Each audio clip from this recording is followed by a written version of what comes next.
Thank you all for being here. This is the second program of 4 that is part of Printed Matter and Exile Books artist publishing section at NADA Miami. So I'm just going to speak briefly about what this presentation is about and introduce Jason and also plug the books that we have.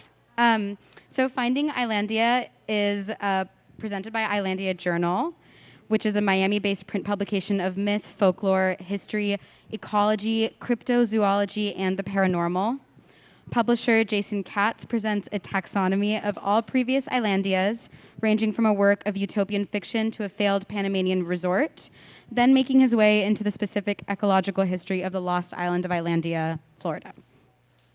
Decommissioned in 2012, Islandia consisted of 33 islands in the South Biscayne Bay. Despite multiple efforts, Islandia became the focal point of a rare environmental success story with heroes such as Lancelot Jones. The presentation will be a trip into the past with lessons pertinent to all current South Florida residents, and I'll add visitors, and those who seek to come here in the future. Jason Katz is a writer born and raised in Miami, Florida. His work has appeared in Miami New Times, Bitter Southerner, Plowshares, Saw Palm, Miami Rail, Miami Magazine, and the Seminole Tribune. And he teaches both high school English and college writing. There are 2 of the journal. This is 1 and this is 2. They're being sold as a bundle and the 2 separately. Just together at Exile Books' table over there. And there aren't that many, so I recommend running to get yours after this presentation. Thank you, Sunny. And thanks a lot to Printed Matter, to Sunny, to the Exile Books team, to NADA for having me here to talk about weird Miami history. You know, this is my neighborhood. I live just a couple blocks from here, so it's kind of a rare pleasure to be here in this building too, which I happen to know a little bit about. Like Sunny said, I'm a teacher, I'm a writer, and I also publish Islandia. It's a quarterly print journal, which is about place. And so I know a lot about this place, you know, South Florida and the surrounding areas. This building that we're in, the Ice Palace, was once actually an ice plant. It was part of a neighborhood that existed outside of the original city of Miami boundaries called North Miami. And so the ice plant was where people would come and get their blocks of ice to cool down their houses. We're talking like 100 years ago. Across the street was the firehouse, which is still standing. And catty corner from here was the bank building, which is now being restored. And then just south of here, you see like a 7-story building with a mural on the side of it. My wife calls it the lemur lady. That apparently was the first building in Miami, I've read, to have an elevator. And also apparently was a place where the assassination of JFK was plotted. You know, I'm not making that up, I swear. So that's this place, this whole neighborhood. Another kind of interesting fact about this place being outside of the original city of Miami boundaries is that there were less laws here. You know, Miami 100 years ago was kind of a teetotaling place. Henry Flagler and Julia Tuttle were very much about living the proper life. And out here in North Miami, you could have saloons. There was a bar just 1 block from here called Zeeson's Bowery. The floor was covered in sawdust and peanut shells, and you would find, you know, Army veterans carousing with showgirls, you know, weird movie screenings, all like 70 or 80 years ago. Another aspect of this being outside of the original city of Miami boundaries was that a lot of minority communities lived out here. I wrote a piece for the New Times about a piece of history that took place just across the train tracks from here at Dorsey Park in Overtown. That park was the center of life for Negro League baseball in Miami. There was a team that played there called the Miami Giants.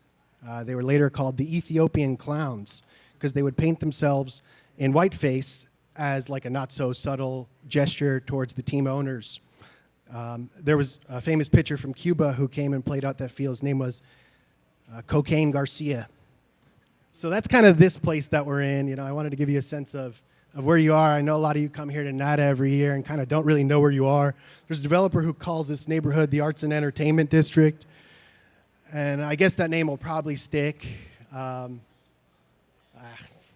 Who knows? I mean, this is really the only arts and entertainment that happens around here anyway, so we'll just kind of accept it. So Islandia. I'm going to first kind of run you through the journal itself and then take you through like a glossary of other Islandias that serve as inspiration for mine. This image we'll come back to later. This is an image of the Spite Highway that exists on Elliott Key. So we call it a subtropical periodical with the sub in parentheses. The sub is in parentheses for two reasons. The first is that regionally and thematically, Islandia covers both the tropics and the subtropics. So it's kind of like an inclusive sub. Also, kind of more cheekily, it's because someday I expect Miami will lose its designation as a subtropical climate and become a tropical climate given where temperatures are going. So those are the two subtropical explanations. These are the two journals, as you see down here. Issues 1 and 2, thankfully, will be in print quarterly next year, so we'll have 4 more of these. Shout outs to Knight Foundation. And so issue 1 on the left, and by the way, I should also shout out Christina Gonzalez, who designed these magazines. She's right there. Lots of direction, lots of edits while we both teach high school kids. So the design on the left was illustrated by Russell Beans, who does a lot of illustration work for the journal. He calls that the Everglades Griffin. It's got the head of a heron, the body of a panther, and the tail of an alligator. And then the design on the right was the winner of a flag design competition that we held. Galen Troyer, a local climate change expert, he works for the county in their resilience department, sent that in, and I felt like it captured a lot of Islandia's essence in a little bit more abstract a way. You can't really tell if that's an island, or the sun setting, or the water coming up, or oil, or cosmic rays coming out the top of it. It just fit.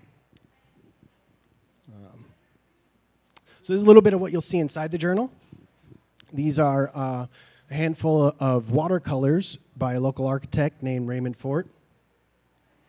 They depict Miami after 10 feet of sea level rise. My favorite one personally is the one in the top right there with the pyramid. I appreciate that Ray envisioned Miami leaning more into the absurd and the camp in its post-apocalypse. The one to the left of that depicts Arquitectonica's first building in Miami. It was called the Babylon, which seems fitting for an apocalypse. That building's since been demolished, of course. And then the image in the middle is a view into Siebold Canal off the Miami River. The house on the left there is called the River House. It was designed by Ray and also Emmett Moore, local artist. And it was their intent to make a home that would still be here after 10 feet. So we also have a lot of writing. We have prose, essays, and then we have 4 poems about movies that were filmed in Miami. Everybody's favorite one was this Too Fast, Too Furious poem. These were written by Scott Cunningham, local writer and founder of Oh Miami Poetry Festival. So I'm just going to read a few lines, if you'll indulge me. 10 minutes in, my wife says, "No one would ever do that." And I tell her that to fully enjoy this movie, she needs to let go of her attachment to reality.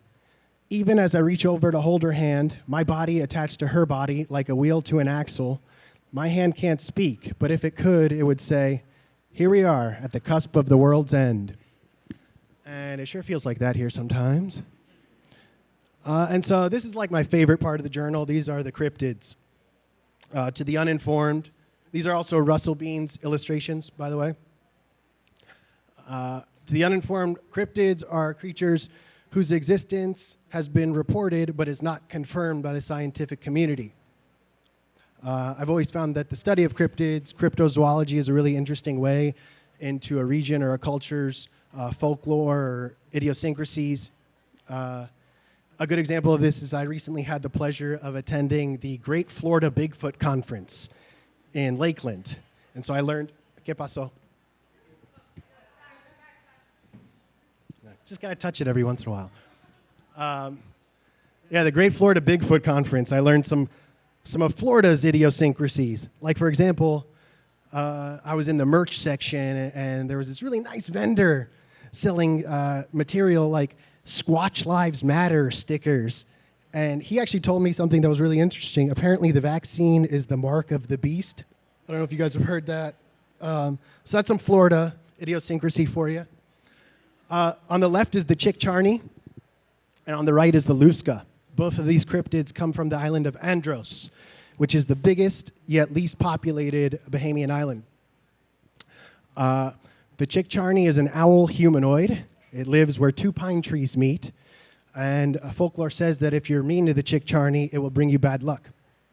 Apparently, this happened to the British Prime Minister Neville Chamberlain. He knocked down Chick-Charnie habitat when he was developing his family's plantation on Andros, and they say that this is the reason that he was not able to prevent Hitler's rise to power. This is what people on Andros say.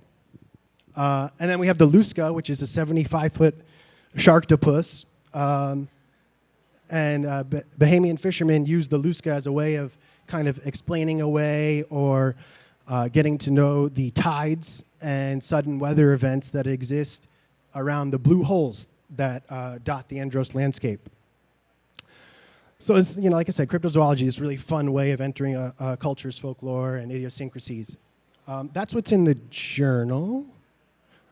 On top of the journal, I maintain a pretty strong Instagram presence, and this is where I kind of like put the things that I find so that I don't really publish myself in the journal. I do a lot of archival digging, and I just want everybody else to enjoy the thrill that I experience when I find really niche, weird Miami ephemera. On the left there is an image I found of a never-built but proposed gyro monorail between Miami International Airport and Key West. It was supposed to go directly over the Everglades and over the Florida Bay, and we're happy it didn't get built.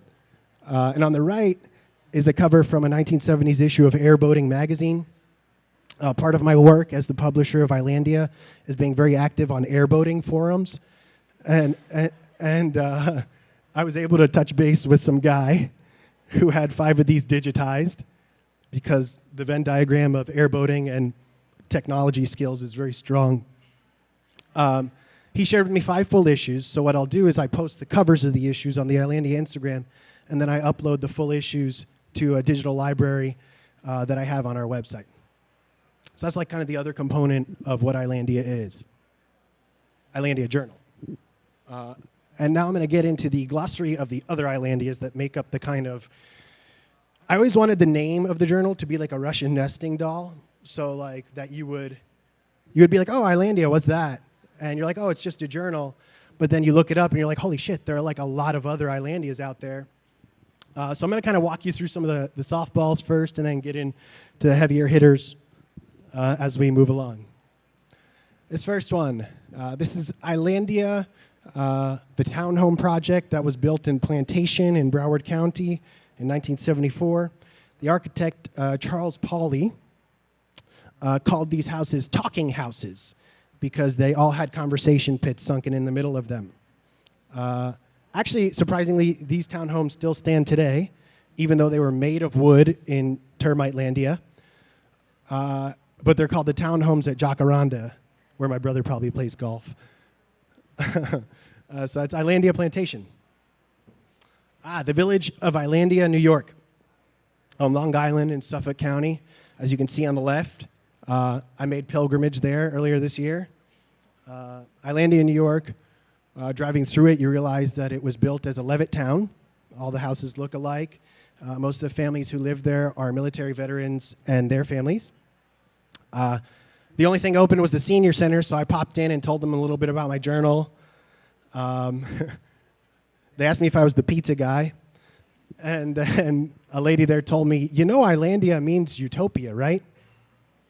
What I didn't tell her is that if you've read Thomas More's 16th century book, Utopia, that you would know that utopia literally means no place. So that's Village of Islandia, New York. Oh, I didn't do the reveal here properly here. My favorite part of the Village of Islandia, New York, is that if you flip the public safety logo upside down and zoom in on the green, it kind of looks like an alligator. Islandia Panama. A developer from California by the name of Dennis Barton sailed his boat on the right there. It's called the Tontine, down to the San Blas Islands off the coast of Panama. They're also known as the Cunayala Islands because the Cuna, the indigenous tribe, the Cuna, lived there. Barton brought his sailboat and made it the centerpiece of a resort, like an eco-resort is the way we'd think of it. This was the late 60s, early 70s, called Islandia. And so he built a couple of shacks, and the Cuna were very happy to have the business. He employed them, except he didn't pay them. And when that happened, they burned Islandia down twice, and they ran Barton off the island. It's Islandia, Panama. Islandia, 1984. A video game designed for the BBC microcomputer by a guy named Redshift. The back jacket of the video game kind of says it all. Individuals, trading companies, countries, nations, international upheaval, commodities, finance, arms. It sounds like my sister doing an impersonation of my dad on the phone. This is what the game looks like, which is why you can understand nobody would want to play it with me. It's pretty dry stuff. Remember, this is a 1984 computer game. You literally just move islands around. This is a big one. This is 1942 Islandia. This is, if you look Islandia up, this is probably one of the first ones that'll come up. That's Austin Tappan Wright, an author who died tragically at the age of 50 in a car crash in New Mexico. When his family went into his room after his death, they found a 2,300-page manuscript called Islandia. They knew that he'd been kind of imagineering this fictional land for most of his life. They did not know that he had written this much about it. They also didn't know that he would leave behind 400 pages of maps, language, customs, and a bunch of other details that had to do with this fictional land. So they cut it down to 1,000 pages, and it was published in 1942, actually to a lot of acclaim. People now think of it as being as rich as The Lord of the Rings in the scope of the fictional land.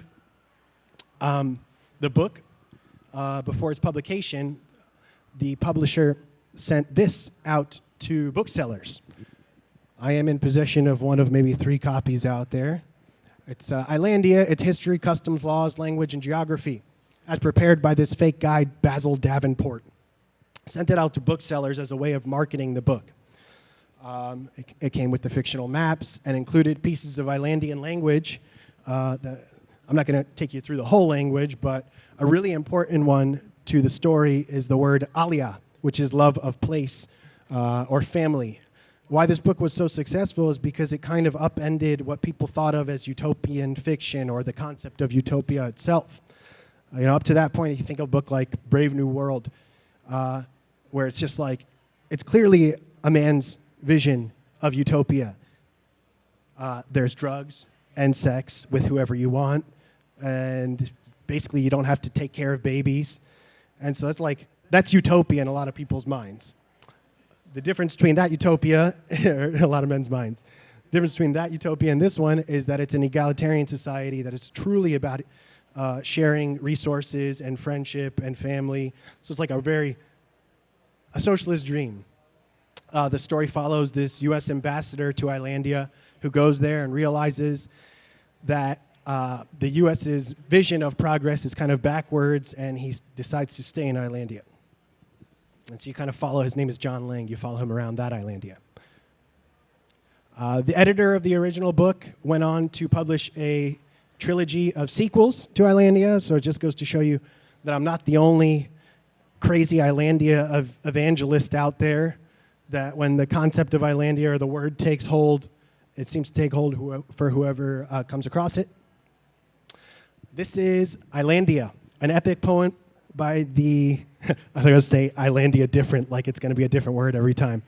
It's actually Islandia, because it's by an Argentinian poet named Maria Negroni, and it's an epic poem that similarly deals with the concept of utopia the same way Tappan Wright did, where she She takes you through this experience of a crew of shipwrecked sailors on an island that we can presume is Iceland, not only because Islandia means Iceland in Spanish, but also because there's like a volcano erupting in the background, and I don't think any of us will forget Eichel from a few years ago. Is that how you say it? So I'm going to show you. The style of the book is really interesting. She goes page by page trading lyrical prose and heroic verse. So it's this kind of contrast between what she would describe as masculine and feminine voice in poetry. That's what it looks like. And it kind of holds the secret Islandia, my favorite Islandia, Iceland. Once again, temperatures are rising, and so I really like to believe that a piece of Iceland is here with us today. And this is Islandia, a book published in 2019 by Gustavo Oviedo, a local artist. He taught himself how to scuba dive, which I would not recommend to anybody. And then he went diving around the archipelago of islands that exist off of Miami, just collecting whatever he found on the floor, which ranges from stuff he won't let me talk about or take pictures of to just like dozens of bags of cafecito cups. And that's like now we're getting into the Islandia, okay? This is Islandia, Florida. This is the first Islandia that I ever discovered. This is the Islandia that kind of inspired the journal's name. This is what it looks like in black and white. And I just want to show you kind of what I talk about when I talk about Islandia. It's going to be a little, I try not to make it confusing. I speak of Islandia as a region, but it was also a city. This is the region of Islandia. And it's 33 keys, starting from the Ragged Keys all the way down to Rhodes Key at the bottom there. It was the city of Islandia, was also called the city of 33 islands. So you can see where it is in relation to where we are. We're at that star. And then there are 8 miles between Key Biscayne and what is now Biscayne National Park, but was once Islandia. I'm just going to, before I get into the city of Islandia, I want to tell you a little bit about some of the islands and some of their weird little histories. This is Caesar's Rock. It's one of the islands in Islandia. In the 1700s, a pirate by the name of Black Caesar, he used to work for Blackbeard, but decided to strike out on his own. He set up shop here. And what he would do is he would wait on that rock for people to come through this very difficult channel. And when they either shipwrecked or had trouble navigating it, he would jump aboard and seize their cargo, seize their humans. And he had like a thriving industry here in Islandia. Caesar Rock. The area has a really rich indigenous history. The best example of this can be found on Sands Key.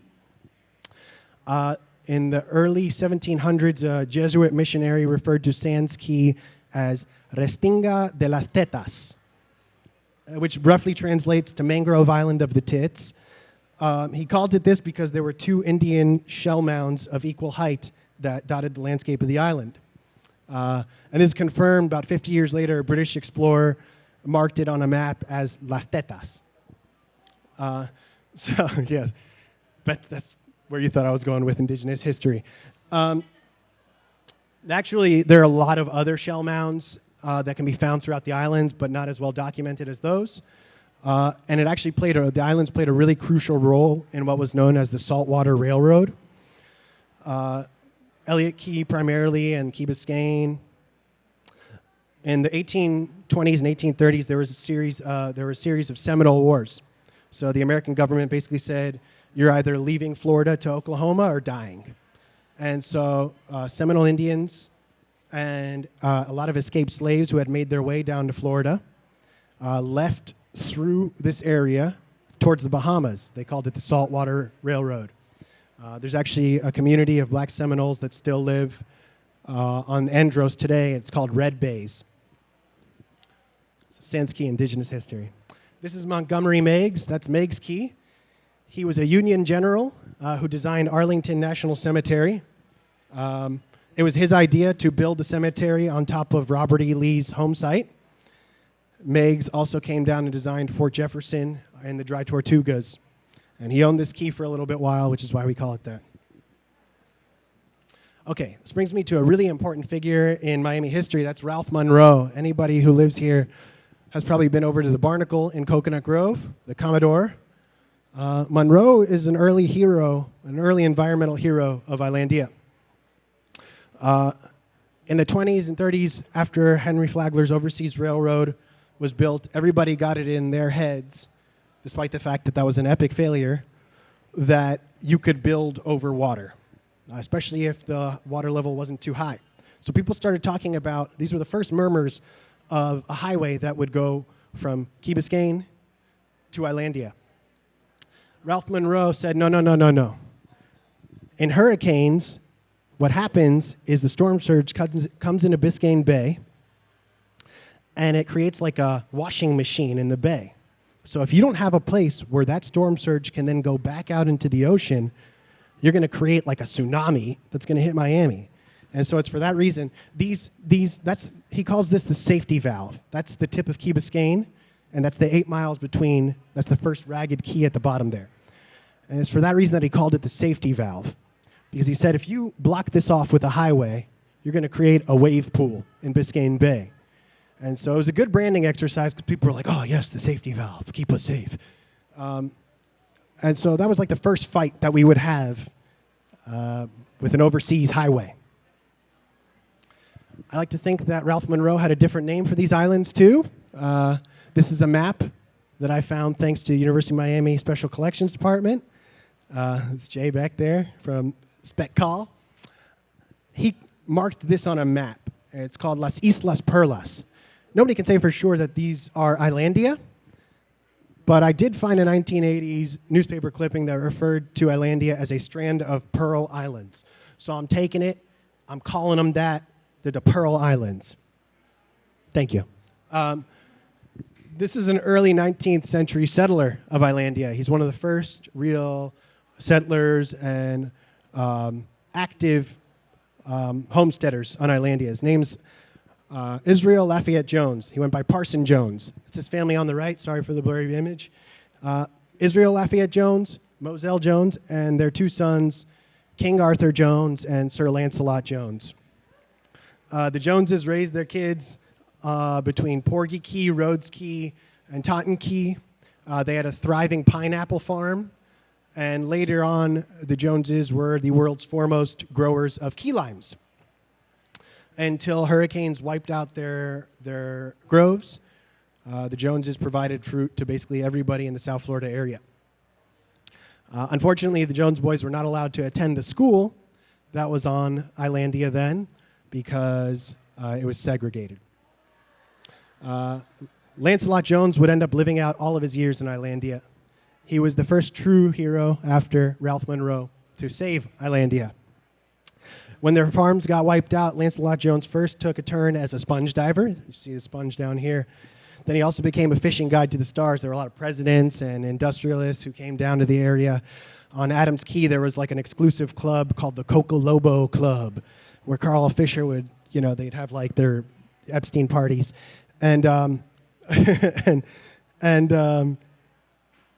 they would also go to Boca Chica, this same crew of individuals, and they'd have like what they called a chowder party, where the committee of 100 would come and eat chowder with their boats and stuff. So Lancelot Jones guided them around and showed them where all the good fishing spots were. When Islandia was eventually made into a national monument, Lancelot Jones was the biggest supporter of the national monument and was the first person to sell his property to the federal government. Okay, this map on the left also comes University of Miami Special Collection. Islandia, Florida, the city of 33 islands. 50 years later, this is 1962, 50 years later, a Florida city that never was. New York Times. So I'm going to show you how that name came to be real quick. And I was really glad to find this, once again, thanks to the help of the UM Special Collection. These are 3 back-to-back issues of a newsletter that went out on these islands. The first one, Elliott Key News. Second one, No Name City News. So they knew they'd formed a city, they just didn't know what to call it yet. Third issue, Islandia News. It beat out Miami Isles, Miami Islands, Miami Keys, a personal favorite, the Keychain, and Caesar's Cove. These newsletters were actually the possession of Worth Monroe, Ralph Monroe's son. Part and parcel to the development of the city of 33 Islands was a causeway over the sea. The driving force behind the causeway was a fellow by the name of Luther Brooks. Anybody who has a good sense of Miami history or has read a book called A World More Concrete, which is probably one of the best histories on the city of Miami, period, would know that Luther Brooks was a ruthless landlord in Miami's black neighborhoods who, in his late stages, moonlighted as a real estate developer. It was his idea to bring this causeway from Key Biscayne to Islandia. The problem with this project is that it's tied itself to two other massive industrial projects. One was called Sea Dade, which was an oil refinery on the coast of where Turkey Point now is, so on the South Florida coast, and also a project called Aerojet, which was eventually built separate from this. It was a canal basically through the Everglades to a now abandoned, never used aerospace research facility that has been the site of multiple murders. So this was Islandia's problem. Bad PR. The causeway was tied in with these three projects which required dredging, filling, ship channels, all this crap. And people got a little upset about it. This was the 60s, and the environmental movement was starting to take hold in the United States. A key figure in the fight was Juanita Green, a Miami Herald reporter, who at first was kind of a booster of the project. Islandia, the Miami beach of tomorrow, this is what they imagined. They imagined that they would fill these islands with sand and that it would be like a new heaven, a utopia. Eventually, though, Juanita got wise and people started to learn about the resources that are in our bay. It's really our greatest asset. It's like the jewel of Miami. You have beautiful coral reefs, tons and tons of species, manatees, which are dying off at an insane rate right now. But they realized that this was vital to Miami's success, was the preservation of this. So she and other organizations began lobbying against the projects. These are some of the bumper stickers that came out. These are from History Miami's archives. Bulldozers go home, Islandias for the birds, let's keep it that way. There were a lot of probably dead now endangered species that lived there. Crocodiles used to live there. And by all these powers combined, by the press, by environmental activism, they got the project kiboshed. Lyndon Johnson began the process of making a national monument, and Richard Nixon finished it. A couple of his pals made out like bandits in their sales to the government, including a fellow by the name of Bebe Rebozo. That name might be familiar to anybody. He owned a couple of the islands in Islandia and got a pretty nice price for them. Luther Brooks' parting gift was this, a clear-cut swath of Elliott Key called the Spite Highway. He was really hoping that causeway would come to him. But it didn't, and it's much more overgrown now, and you can hike the Spite Highway. It's the centerpiece of Elliott Key. Elliott Key is kind of rough. It's a lot of mosquitoes. So if this feels hot to you, certainly don't go there in any time but the coldest night of the year. The fight didn't end, though. It was only a national monument, and there were still a couple of property owners who had held out. One of them was a fellow by the name of Jack Pims. I tried talking to Jack Pims on the phone recently, but when I called him, he asked me who I voted for and then hung up. But he was the mayor of Islandia.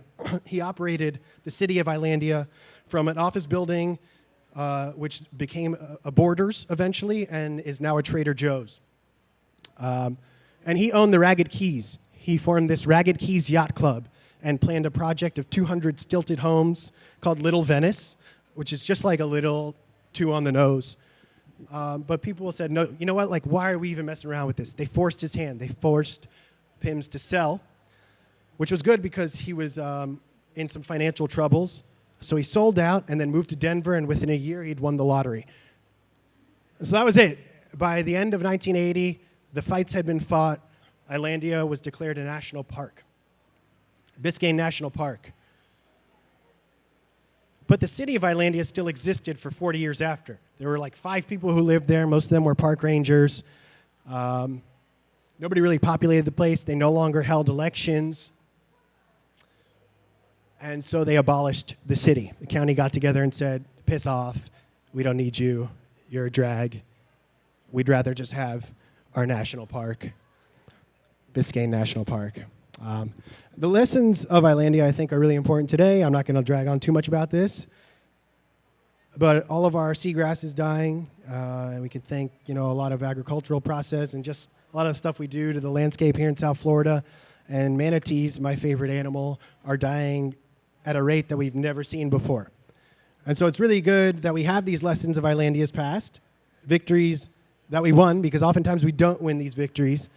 Oftentimes the battle is lost.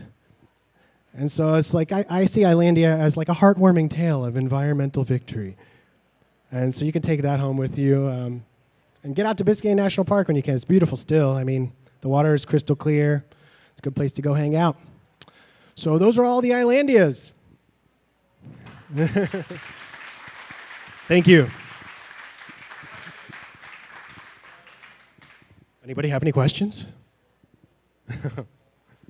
Anybody? Don't be shy.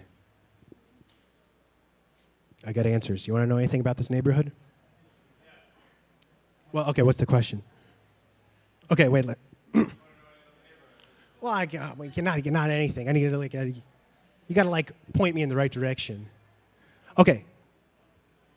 That bank building on the corner, this is a good one. That bank building on the corner was also, it enjoyed a life in the 60s as the southeastern region's largest taxidermy museum. There you go. Yeah. It's called Flugers. Yeah.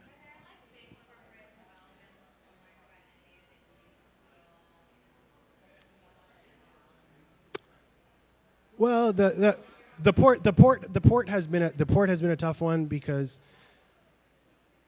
we rely a lot on the cruise ship industry here and our massive port, but a lot of that dredging has led to die-offs of coral reefs. And coral reefs are kind of the bedrock of our entire ecosystem here. Active projects, none come to mind.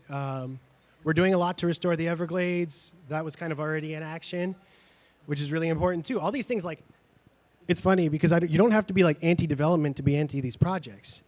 These things provide our drinking water. They provide the food that we eat. It's just as crucial that you are into these things, that you are into the projects that save the environment, because this is your food source, this is your fresh water. But we're doing work in the Everglades. Yeah, I'm done. Yeah.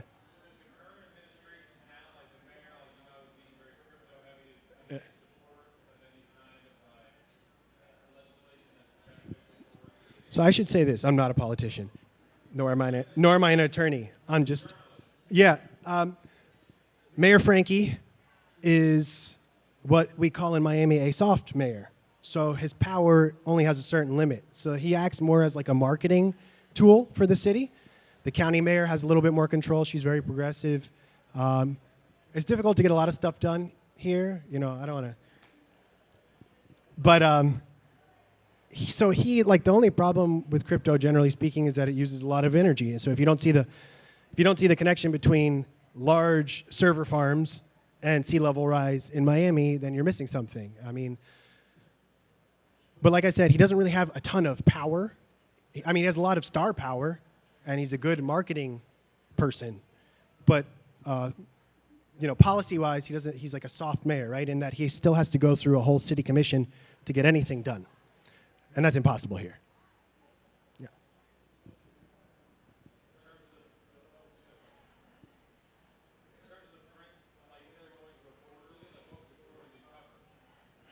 Same stuff we've always covered. So it'll be a collection of visual art, poetry, prose, kind of niche, weird history. In the second issue, we have a couple of really fun historical articles. The kind of stuff that, unless you're really a historian, you won't have seen these names come across. I'm specifically local historian. There's an article about an artist who founded the University of Miami Art School. Her name is Martha Dewing Woodward. She went by Dewing because she found that she got more work when people didn't know she was a woman. She was also it's not 1,000% confirmed, but she traveled with a partner, and many thought that she was one of the few openly gay artists in the 20s in Miami. She took people out to the Everglades. They did en plein air painting. She was like a really important figure in the Miami arts history. But you really wouldn't know about her. So that's the kind of stuff that we publish in there. It'll just be more of that, you know. I think there's a lot of it. I joke that nothing is truly hidden in a place where there's nowhere for it to go. Like the water's right there. So it's either going to float up or like the sun is going to shine on it. So the hidden histories are there, and we're just going to keep telling those. Keep doing the cryptids. All the cryptids.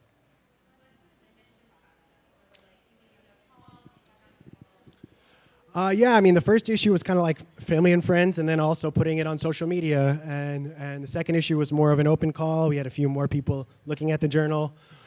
So now we'll probably move into a more kind of submittable vibe, you know, where it's like there will be a place where you can send your work, but we're going to do it on a rolling basis. So I won't do any sort of like submission period. Makes my life easier, and it makes it easier for everybody else. You have an idea? Email me, and I'll be looking at my phone at like 3 in the morning and thinking about it. Yeah. Anything else? Okay, thank you.